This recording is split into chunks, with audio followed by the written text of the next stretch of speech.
ungayilibali yini madoda isidingo sikamuzeni Yes!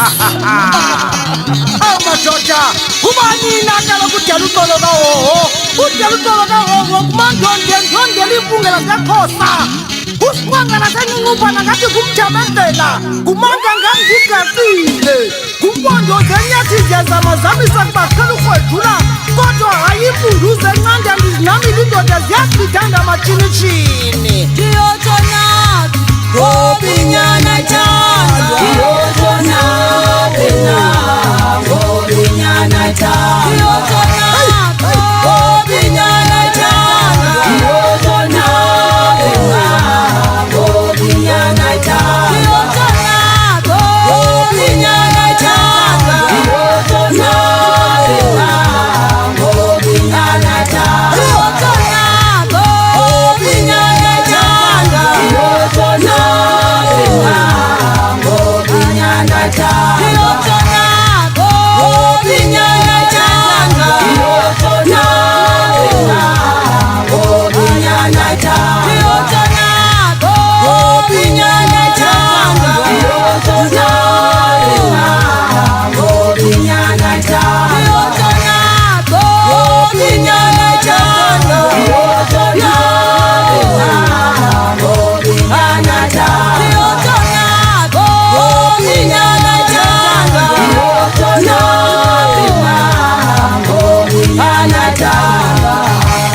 Yemadoda ndiyabuza mani ngubani udala uxolo kahoho udala uxolo kahoho kaloku yimbongi eyayibonga ootata uMandela ngoo-1990 ithi xa ibonga larhoshi hlahla larhoshi hlahla ngububu neqala ingonyama kwanyaka mamadlaka bande sidala ingcele kuba zaboswa ngoyisemkhulu ikungathetha inqubo ngebuzi isando sokubethelela inyaniso ntshwaka zimbini ebunzi zakufaka mazibulisa naphambi konalo lebunzi mathunywa dhidizela zabuye totoba kodwa sathetha indaba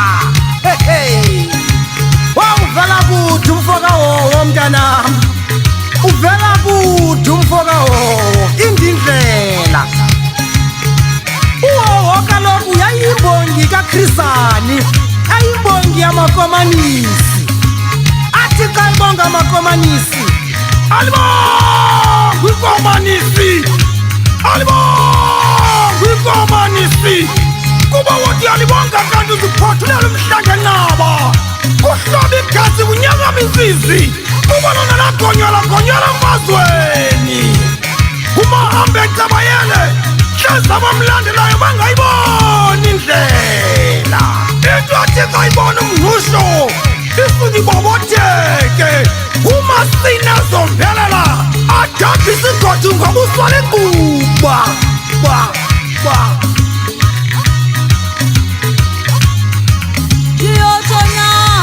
Gobinyana changa, Yotona pina, Gobinyana changa, Yotona, Gobinyana changa, Yotona pina, Gobinyana changa, Yotona, Gobinyana changa, Yotona pina, Gobinyana changa, Yotona, Gobinyana changa, Yotona.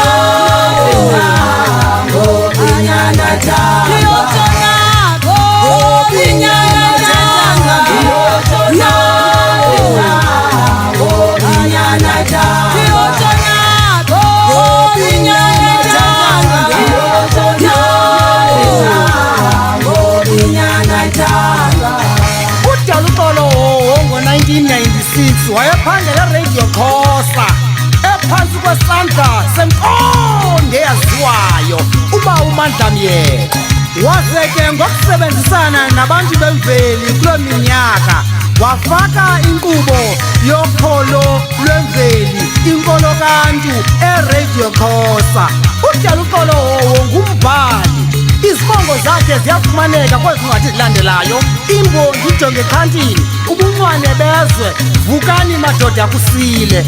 Abantu abadlale inxaxheba ebalulekileyo ekwakheni lo dala uxolo hoho kuthethwa ngaye namhlanje nguProfessor Abner Nyamende e-UCT, ngumama uThoza Mayawa owayeyi-language advisor ngaloo minyaka, ibe ngumama uSopotela owayengumhloli eGoodhope College eKapa. Uhoho yimbewu kaNtseke no-Olayi noJama eQhiba.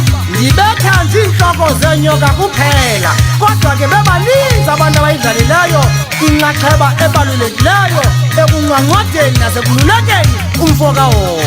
Ukhule ezithandela uba unomenti. Obona bunzima adibene nabo umfo kahoho kukuthetha inyani. Bonke ubunzima adibana nabo kubangelwa yintoni? Kukuthetha inyani. Kuba phezu komhlaba soze uye ndawo ukuba uthetha inyani. Indawo yomntu othetha inyani lingcwaba. Ukuba ayibanga lingcwaba ngethamsanqa mhlupheko camako.